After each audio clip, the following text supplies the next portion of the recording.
Harold and Maude was directed by Hal Ashby. It stars Bud Cort as Harold and Ruth Gordon as Maude.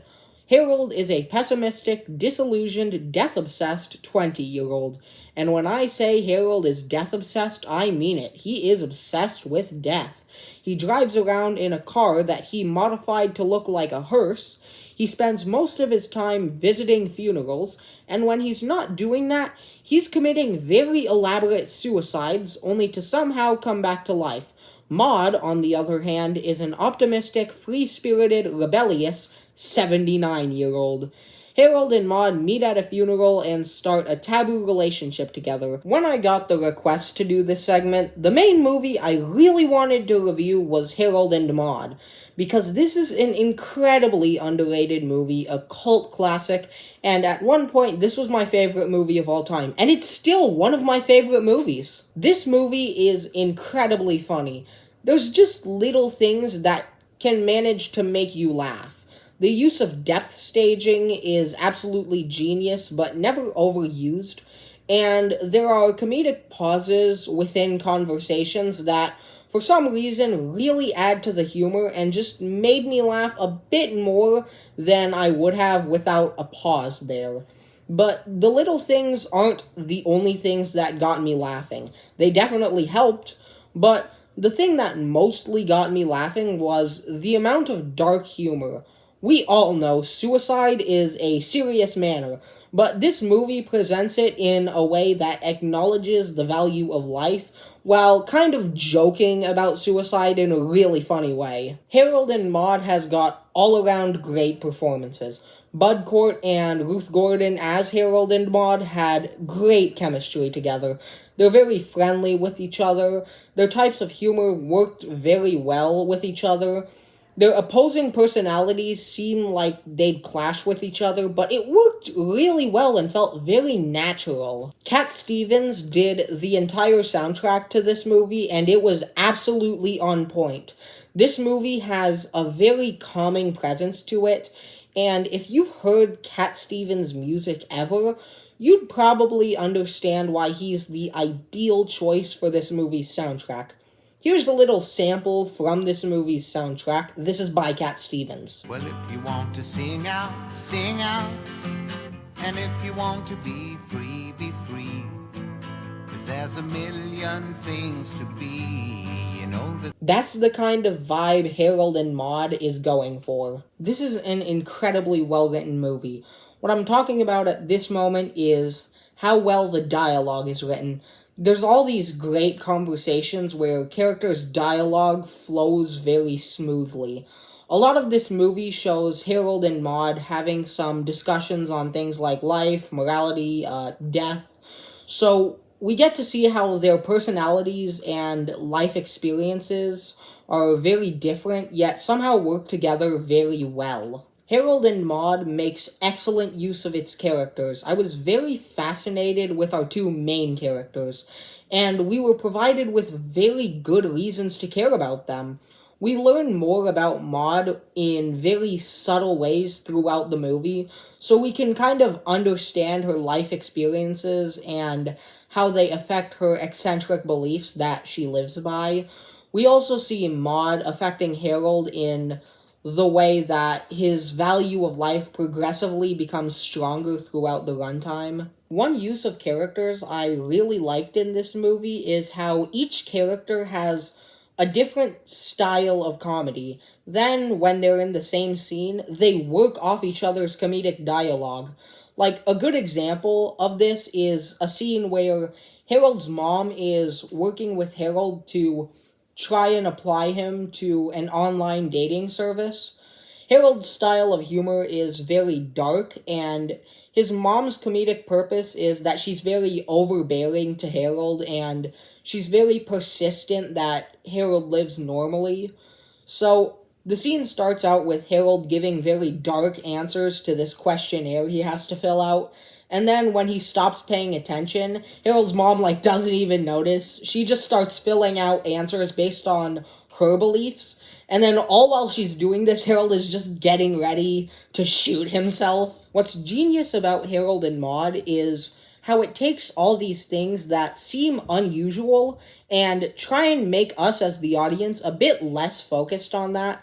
It gets us to laugh at serious subject matter like suicide, gets us to ignore that our main characters aren't the best people, and the biggest feat of Harold and Maude is that it gets us to go along with a 20-year-old dating a 79-year-old. We follow this stuff because what they do is they make it so we relate to the characters and understand them, and then they show us stuff we see as unusual, but we now understand characters' motivations, their backgrounds. We see why it is they do stuff, and we understand these things a bit better. Like, for example, with the whole 59-year age gap, we see Harold's misfortune with the girls he tries to date. We see both of their apathy towards social stigmas. We see how similar Harold and Maude are. We see them grow as people because of each other. Then we see them date, and we're starting to think, oh, okay, I see it. By far, one of my favorite aspects of this movie is learning from Harold's point of view, Maude's philosophies, and her unique ideas. Like, in one scene, Harold gives Maude a stamped coin for a gift, and right after Maude says she'll treasure it forever, she throws it into a lake. Her reasoning for this is that now she'll always know where it is. And surprisingly, that made a lot of sense to me. About a majority of what Maude said just seemed very wise and meaningful. I was not emotionally prepared for Harold and Maude at all. There are 3 movies that have made me cry in my life, and 2 of them actually had to do with the events of the film. One of those movies was Philadelphia. The other was Harold and Maude. Yeah, no spoilers, but it doesn't matter how strong-willed you think you are, this movie's ending will make you sad. But the irony and the sort of beautiful message it has will still make you think afterwards. I'm giving Harold and Maude an A+. I'd 100% recommend Harold and Maude. It's a fun time and a unique film like no other. If you don't mind some dark humor, then you'll love this. I just can't say enough about this film. I think it's a masterpiece. It's one of my favorite rom-coms, one of my favorite movies, and I strongly recommend everyone sees it. So this movie has The Graduate vibes, but if The Graduate was more extreme in its age gap and had a really dark sense of humor, like, I love dark comedies like this, and if you do too, you might like Duck Soup, Shaun of the Dead, Hot Fuzz, Parasite, and The King of Comedy. In this movie, Harold is constantly finding new ways to kill himself, but he always comes back to life no matter what. What's a film where our hero is constantly dying, yet is always coming back to life? Edge of Tomorrow. It's a fantastic movie, and an action movie that lived up to the hype it got. This film starts out very comedic and becomes a bit more serious as it goes along.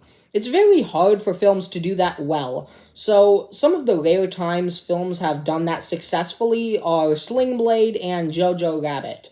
And a director famous for making films like that, where it starts out comedic and gets more serious, is Wes Anderson, my favorite director. So go and watch all of his movies. My personal favorites are The Royal Tenenbaums, followed by Moonrise Kingdom, then Fantastic Mr. Fox. I think this will be the end of the July rom-com segment. I'll be going camping soon, and that's gonna take the rest of the month.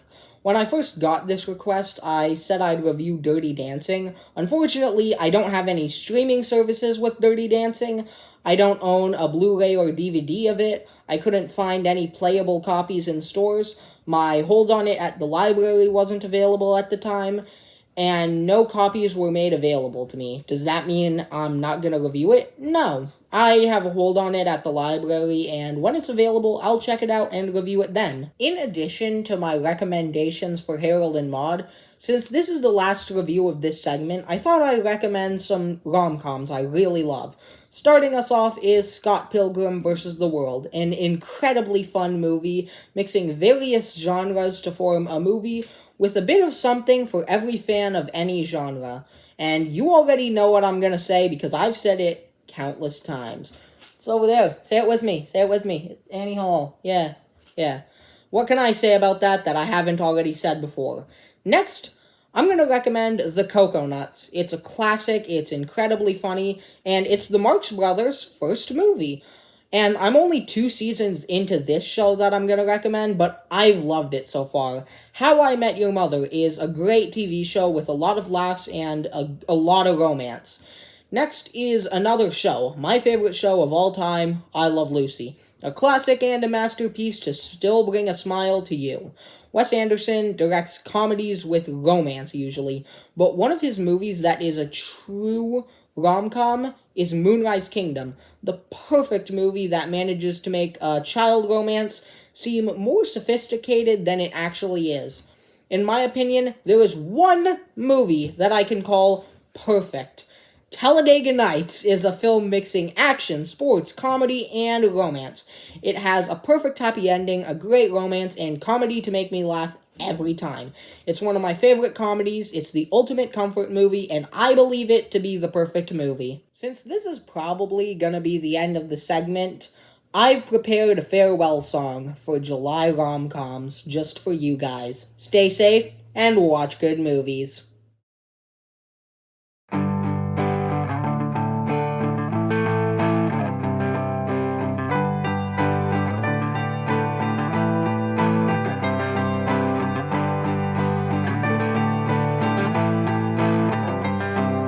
Closing time. Every new beginning comes from some other beginning's end. Good night.